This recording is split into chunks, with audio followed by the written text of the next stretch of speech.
Madam గత ఎన్నికల్లో ఓటమి తర్వాత చాలామంది పార్టీని వీడి వెళ్ళిపోవడం, భయపడిపోయి కేసులకి భయపడిపోయి మాకెందుకులే అని చెప్పేసి చాలామంది వెనకడుగు వేశారు.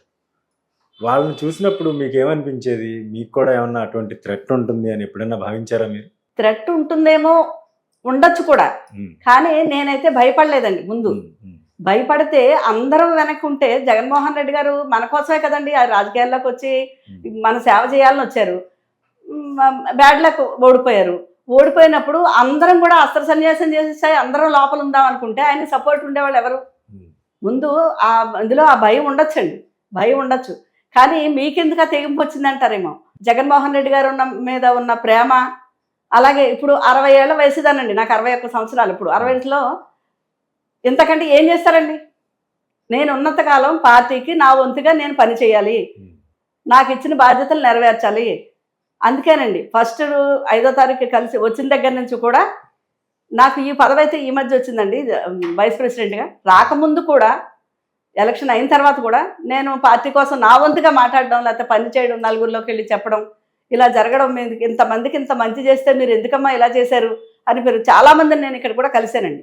మా ఏరియాలో ఉన్న పేద ప్రజలను కానీ, ఈ సంక్షేమ పథకాలు అందుకున్న వాళ్ళని కూడా, వాళ్ళందరూ ఒకటే చెప్పారు, మేము జగన్మోహన్ రెడ్డి గారికే వేసామమ్మా బాబు, ఇలా అయిపోయింది ఏంటంటే మాతో కంటే వాళ్ళు బాధపడడం, ఏడవడం చేసేవారు.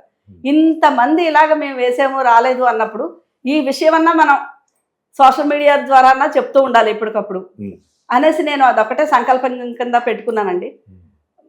అదే జగనన్న అన్నట్టు నా ఆరోగ్యాన్ని కానీ నా వయసును కానీ లెక్క చేయకుండా నేను పని చేయడానికి నిర్ణయించుకుని పని చేస్తూనే ఉన్నానండి. నాకు ఓపిక ఉన్నంత కాలం నేను చేస్తూనే ఉంటాను జగన్మోహన్ రెడ్డి గారి కోసం, అంతే. పార్టీ ఓటమి పాలైన తర్వాత చాలామంది పార్టీ మారడానికి ప్రయత్నం చేశారు, వాళ్ళ ఉనికి కాపాడుకునేందుకు. అందులో ఎమ్మెల్యేలుగా ఉన్న వాళ్ళు ఉన్నారు, మంత్రులుగా పనిచేసిన వాళ్ళు ఉన్నారు, లేదు క్రియాశీలక నాయకులుగా పనిచేసిన వాళ్ళు కూడా ఉన్నారు. అటువంటి వారి గురించి మీరు ఏం చెప్తారు మేడం? పార్టీ మారి ఉనికి కాపాడుకోవాలనుకునే వారి గురించి ఏం చెప్తారు? మీరే చెప్తున్నారు కదా సార్, ఉనికి కాపాడుకోవాలనుకున్న వాళ్ళు, రాజకీయాలకు వాళ్ళు వచ్చిన వాళ్ళు, వాళ్ళు వ్యక్తిగత లబ్ధి కోసమో లేకపోతే దేనికో వచ్చిన వాళ్ళు ఉన్నవాళ్ళు, అది ఎంత పెద్ద స్థాయిలో ఉన్నా సరే ఓటమి తర్వాత ఇంకోవైపు వెళ్ళాలి అని చూస్తారు వాళ్ళు. దాని గురించి అలా చాలా మంది వెళ్ళి ఉండొచ్చండి, లేకపోతే ట్రై చేసి ఉండొచ్చు, కుదరకపోవచ్చు. అది ఉన్నది మాత్రం వాస్తవమే, అది ఎక్కడా జరిగేదే. ఇదివరకు జగన్మోహన్ రెడ్డి గారు నెగ్గిన తర్వాత చాలా మంది ఈ పార్టీలోకి రావడం కానీ, ఇక్కడి నుంచి ఉన్న వాళ్ళు ఇప్పుడు చంద్రబాబు గారు నెగ్గారంటే ఇప్పుడు అక్కడికి వెళ్ళి ట్రై చేయడం కానీ, కొంతమంది జాయిన్ అవ్వడం కానీ. ఎందుకంటే వాళ్ళకి వ్యక్తిగత లాభం, రాజకీయాల్లో లబ్ధి పొందాలనుకున్న వాళ్ళు, ఒక దానికి అధికారానికి అలవాటు పడ్డవాళ్ళు అలాగే ఉంటారు.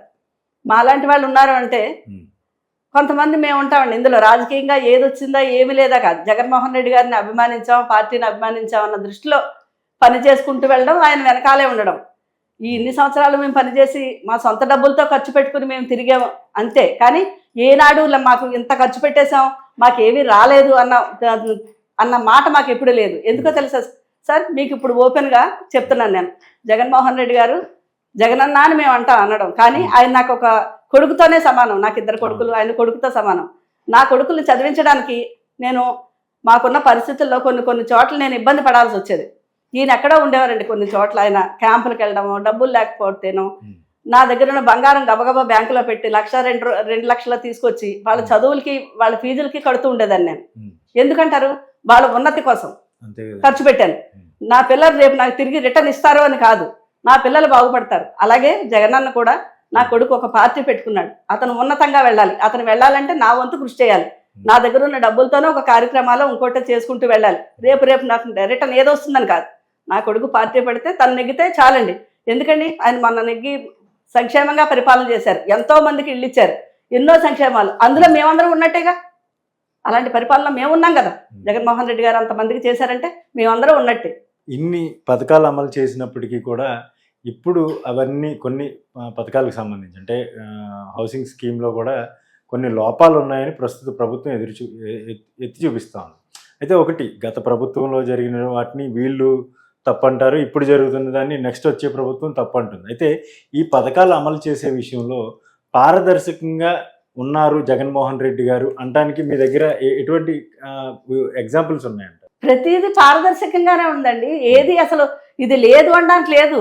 ప్రతిదీ కూడా లెక్కల ప్రకారంగానే అన్నీ మీరు ఏది చూసుకోండి, సంక్షేమ పథకాలు ఏది ఇచ్చినా కానీ. ఇంకా ఇళ్ల స్థలాల గురించి రాలేదు ఉండడానికి అని చెప్పండి. ఇప్పుడు జగనన్న ఇచ్చిన ఇల్లు ఒక కాలనీలో ఊళ్ళో ఇలా కాదండి, ఒక ఊళ్ళో ఏర్పడిపోయాయి. అవును మేడం. దాంట్లో అందులో ఏం తప్పు చేశారు, వీళ్ళు ఏదో లోపాలు వెతకడం, రంధ్రాన్వేషణ చేయాలని వీళ్ళు చేయడమే కానీ జగన్మోహన్ రెడ్డి గారు ఏది చేసినా పర్ఫెక్ట్గా చేశారండి.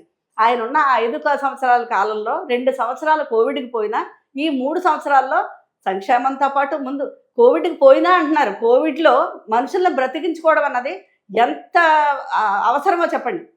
మనకి భారతదేశంలో ఉన్న కోవిడ్ వచ్చినప్పుడు గజగజ అన్ని ప్రపంచాలు వణుకుపోతే మనకి ఇండియాలో ఫస్ట్ ఎవరు ఆ పీపీ కిట్లు కానీ ఇవన్నీ తయారు చేసుకుని మనమే ఎదిరించి వెనకాల చేయడానికి కొత్తగా వచ్చిన ఒక అబ్బాయి, పెద్ద వయసు కాదు, కొత్తగా సీఎంగా వచ్చారు.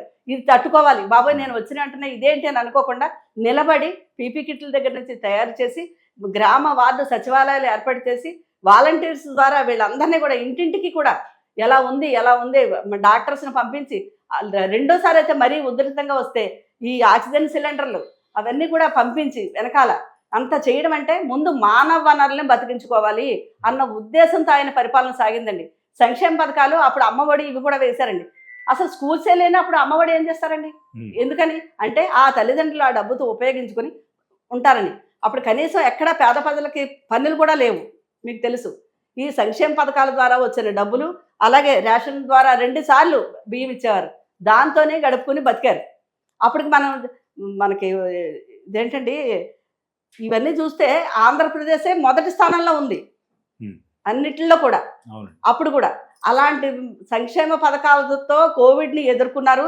అలాగే 3 ఏళ్ళు కూడా వివిధ మనకి సంక్షేమ పథకాలతో పాటు అభివృద్ధిని కూడా చేసుకొచ్చారండి. ఎన్నండి 17 మెడికల్ కాలేజీలు, పోర్టులు ఇవన్నీ చేసుకొచ్చారు. నిజంగా ఆయన 5 ఏళ్ల పరిపాలన కూడా స్వర్ణయుగమేనండి, స్వర్ణయుగమనే చెప్పాలి.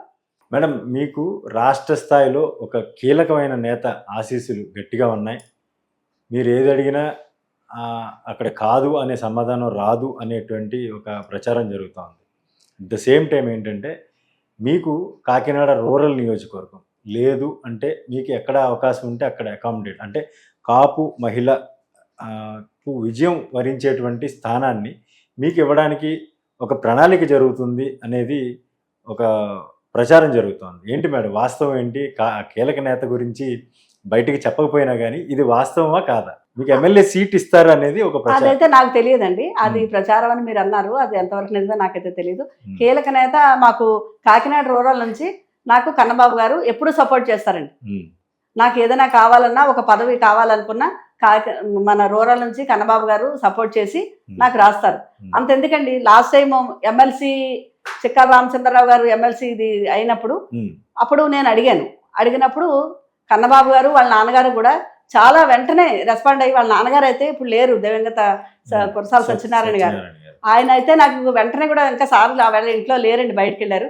అమ్మ నేను నీ గురించి చెప్తాను, కాపు మహిళకి లేదు, ఇది కాపు మహిళది కదా, కాపులది కదా, నేను చెప్తానని ఆ రోజు కురసాల సత్యనారాయణ గారు చెప్పడం, తర్వాత సార్ బయట నుంచి వచ్చి రాగానే నేను ఇవ్వడం, నేను చెప్తానమ్మా అని చెప్పారు. నాకు ఏ పదవి వచ్చినా కన్నబాబు సారు అండదండలతో అయితే వస్తుందండి. ఆయన నా కోసం చెప్తారు, ఖచ్చితంగా చెప్తారు, నాకు ఏది సూటబుల్ అనుకుంటారో ఆయన చెప్తారు. ఇంకా కీలక నేత అన్నారు మీరు, కీలక నేత అని ఎలా అంటారు? కీలక నేతలండి మాకు అక్కడ ఉన్నది, కీలక నేతలు అందరూ కూడా నాకు సపోర్ట్ చేస్తారు, అందరూ కూడా నాకు సపోర్టుగా నిలుస్తారు. అది ఏ పదవి అన్నది ఏమి ఇస్తారు అన్నది కాదు, కానీ నేను అప్పుడే ఎమ్మెల్సీ అడిగాను కాబట్టి ఇప్పుడు కూడా మా గవర్నమెంట్ వస్తే కాపు మహిళకి ఇప్పుడు వరకు ఎమ్మెల్సీ లేదు కాబట్టి నాకు ఎమ్మెల్సీ ఇస్తారేమో, ఇస్తే బాగుండును అని కూడా నేను అనుకుంటానండి. అంటే ఆ స్థాయిలో మీకు ఆశీస్సులు ఉన్నాయి అనేది నా ప్రశ్న. స్టేట్ లెవెల్లో కొంతమంది అంటే నేను ఒక నేత అన్నాను, మీరు నాకు ఒకళ్ళు కాదు ఇంకా 2-3 నాకు ఆశీర్వాదాలు ఉన్నాయి అంటా ఉన్నారు. ఒకవేళ అదే పరిస్థితి వస్తే, మీకు ఎమ్మెల్యేగా పోటీ చేయాల్సిన పరిస్థితి వస్తే మీరు ఏ విధంగా సిద్ధంగా ఉంటారు? అదైతే నేనైతే ప్లాన్ చేసుకోలేదండి, నేను అనుకోలేదు. నేను అనుకున్నది ఎమ్మెల్సీ కోసం. మరి జగన్మోహన్ రెడ్డి గారు లేకపోతే ఇతర కీలక నేతలు అప్పుడు ఏం చెప్తారో దానికి ఏంటన్నది అప్పుడు చెప్పగలను. కానీ ఇప్పుడైతే నేను అనుకునేది, నాకు ఇప్పటి వరకు కాపు మహిళకి అన్నది ఇక్కడ ఎమ్మెల్సీ లేదు కాబట్టి నేను దానికి అర్హురాలనే అనేసి నేను అనుకుంటున్నానండి. ఎందుకంటే నేను పార్టీ కోసం పనిచేస్తాను, చదువుకున్నాను, వయసులో కూడా పెద్దదాన్ని, ఇలాంటి క్వాలిటీస్ అన్ని తీసుకుని నాకు అవకాశం ఇస్తారు అయితే నేను అనుకుంటున్నాను. మరి కులది మరి అప్పుడుకు ఎలా వస్తాయో తెలీదు, క్యాస్ట్ ఈక్వేషన్స్ అన్నది రాలేదని అయితే నేను నిరాశపడను. పని చేయడం మనం చేయం, మనకి ఏది వస్తుందో అప్పుడు చూద్దాం. హలో, తెలుగు రాజ్యం ఛానల్ చూస్తున్నారా? సామాజిక, రాజకీయ, జీవన చిత్రణే తెలుగు రాజ్యం. అతిశయోక్తులు, అసత్యాలు ఉండవు. రాజకీయ కోణం కాదు, ప్రజా కోణమే కొలబద్ద. తెలుగు రాజ్యం వీక్షణ మీ ఉత్తమ అభిరుచికి నిదర్శనం.